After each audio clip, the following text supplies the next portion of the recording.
Генеральный директор компании «Старт Плюс» Руслан Барахоев вынес на обсуждение заседания строительство завода по производству сжиженного природного газа с криогенным топливозаправочным пунктом в Карбулаке на 41 рабочее место. Его строительство обойдется инвестору в 518 с лишним миллионов рублей.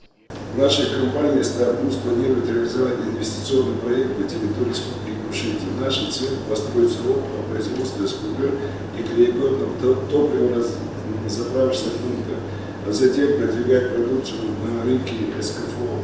По заключению Министерства экономики и развития республики, объект соответствует приоритетам и целям социально-экономического развития Ингушетии. По этому проекту всеми присутствующими членами Инвестиционного совета при главе Ингушетии принято решение одобрить реализацию инвестиционного проекта. Мы знаем, что к нам идут. Понимаете, намерения хорошие, я согласен с этим. Нам нужны инициативные, здравые силы, поддерживаем их. Вы казенное имущество взяли, будьте уж добры, приносите пользу себе, ну и платите налоги. Если брать сад-гигант, АПК Сунжа, птицекомплекс, за 1,5 года мы его построили, да? Сейчас уже вторую очередь, да, у нас там, и мы уже будем там более 10 тысяч уже производить. Я понимаю, если у нас вторая очередь помидоры пойдут там, АПК Сунжа не только помидоры. Это я тоже вижу. Сейчас у нас сад-гигант. В этом году мне сказали, у них урожай 100-120 тонн будет уже черешни. Поэтому все производства, которые намерения есть, я хочу помочь вам.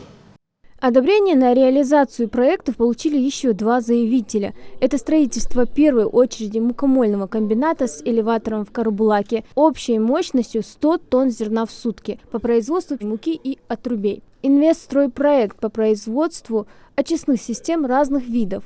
Компания планирует оказывать полный комплекс услуг, связанных с установкой своей продукции, согласованием с государственными органами и сервисным обслуживанием. Стоимость проекта составляет 100 миллионов рублей, 30 миллионов из которых заемные средства. Срок реализации 2023-2025 года. Главой Ингушетии Махмудом Али Калиматовым и членами Инвестиционного совета этот проект был одобрен и признан масштабным и соответствующим заявленным целям и критериям социально-экономического развития региона. Год назад я их поддержал и буду поддерживать.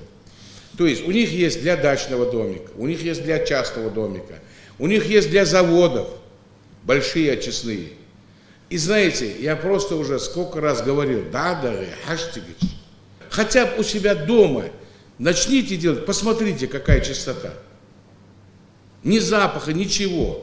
Неужто этого нам не хочется этого сделать? Поэтому значит, мы поддерживаем, будем поддерживать Минимуществу, земельным отношениям, всем специалистам помощь оказывать всемерно. Надо говорить всем.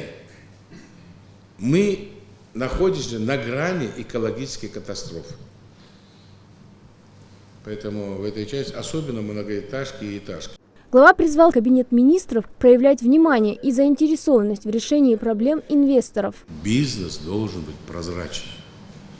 Если кто-то думает, что можно обойти закон, что вот где-то договориться, кому-то там принести, кому-то подарки давать, не получится.